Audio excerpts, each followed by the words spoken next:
Two wolves sit by the same fire on a cold night. One of them gets up and walks a little closer. The other one stays. It never will come closer. Not ever. So the question is, why?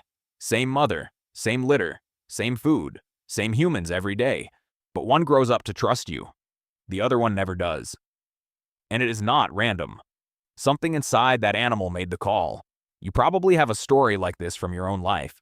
A dog who loves the world. A cat that hides from your friends but sits on your lap. A horse at the stable that walks to one person and ignores the rest. We like to think we are the ones who tame them, that we are in charge. We have the food, we have shelter, we have the upper hand. But spend long enough around animals and you feel something else. You are not the one picking them. They are picking you. Every day in small, quiet ways you never notice. And some of them, no matter how kind you are, will never pick you. So here's the real question. Why does one animal decide you are safe and another never will? Before we go to the cases, one idea has to land first. There's a difference between not being afraid of you and trusting you. A pigeon in the park is not afraid of you, but it is not trusting you. It is used to you being there. Scientists call this habituation. To the pigeon, you are background noise. Trust is different. Trust is when an animal does something risky around you on purpose. Lying down with its eyes closed, showing its belly, eating from your hand, letting you walk right up to its sleeping young. In the wild, every one of these things gets you killed. So when an animal does this around you, it is not just tolerating you. It is making a small, private bet on you.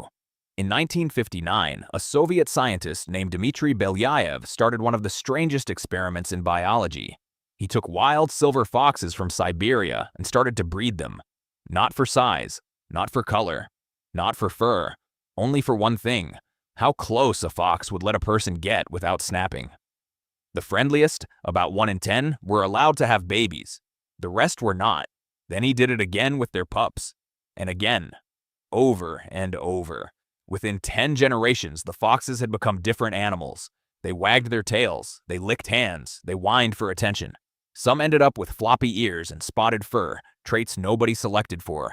So trust in humans is not just something an animal learns over time. Part of it is written deep into its DNA. So if trust is partly in the genes, what did we change when we made dogs from wolves? Scientists raised wolf pups and dog pups together, side by side. Same humans, same milk bottles, same age and same start. The wolves grew up tame and gentle. They were not wild monsters, but underneath they were still wolves and always would be. When a puzzle was too hard, a dog would turn its head and look right at you. A wolf would just keep trying alone, never glance up at the person beside it. That small turn of the head toward a human is one of the biggest things we built into dogs. A dog sees you as part of the answer. A wolf does not and never will. One animal includes you in the problem. The other solves the world on its own. Now go in the opposite direction. Crows. Nobody domesticated crows. Nobody bred them for friendliness, and yet, every day, crows are making decisions about humans. In a study at the University of Washington, researchers wore one mask while they did scary things to crows. Then they put on a different mask while they walked around being nice. Years later, the same crows still dive attacked the scary mask. Even young crows born after the experiment attacked that mask.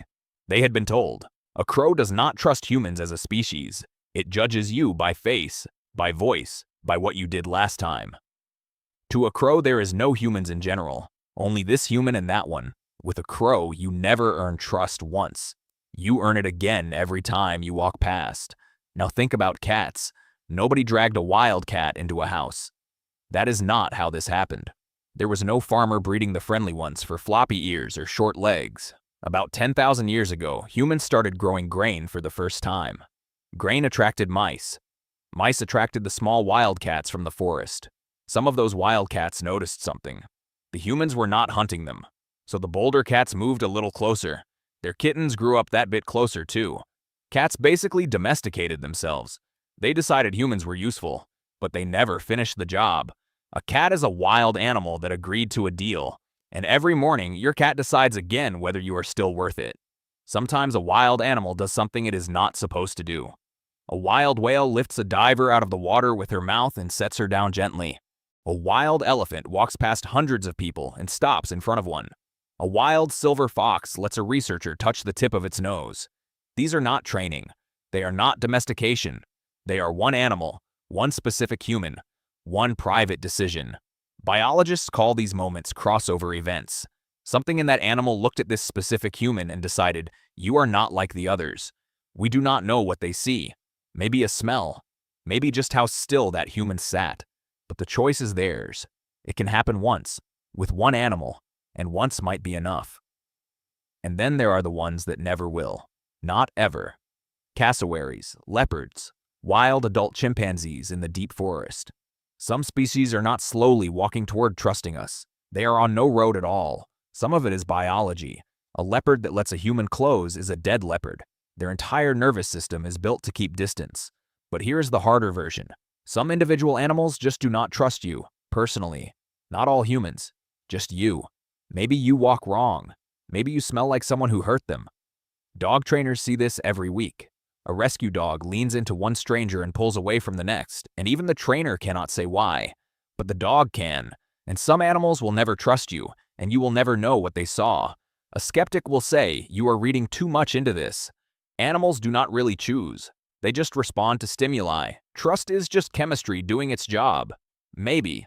But here's the one detail that quietly breaks that argument. In Belyaev's foxes, when they bred for trust, the foxes also changed on the inside. Their stress hormones dropped. Their feel-good hormones rose. These are the same hormones that go up in your own brain when you feel safe next to someone you love. So if their trust does not count, neither does ours. Either it is real in all of us or none of us. So why would any animal ever trust a human? Evolution does not usually reward it. A small bird that lets a human close is a small bird that gets eaten. On paper, the math should not work out, but sometimes it does. For some animals, being close to humans became a kind of deal. Food for tolerance, warmth for company, protection in exchange for not running. Across thousands of years, the animals that took the deal had more babies than the ones who did not, so trust got passed down. Only in the species where staying near a human was, on average, a smart bet. The animals that trust us are not the ones who got fooled. They are the ones whose ancestors won the bet. But that only explains the species, not the individual. Two puppies from the same mother. Same milk, same humans. One grows up loving everyone. The other flinches every time the door opens. Same genes, same start. Different animal. Something inside that animal is not biology and not experience. Something private. And we still cannot see it. In a quiet forest outside Yakutia, a researcher spent 2 whole winters trying to study one wild silver fox. She did not feed it. She did not chase it. She just sat in the snow and waited. Day after day, week after week, the fox watched from the trees. Some days it came closer. Most days it did not. Then one night, after almost 2 years, the fox walked out of the snow, walked up to her and curled down at her feet. She did not move for almost an hour. She said later that she cried quietly the whole time it slept there. Not because she had tamed it. She had not. She cried because the fox, on its own, had decided she was safe. So go back to those 2 wolves by the fire. The one that came closer. The one that never did. We started by asking why. And the answer is messy. It is genes. It is memory. It is what their ancestors learned about ours. It is something private inside the animal we cannot reach.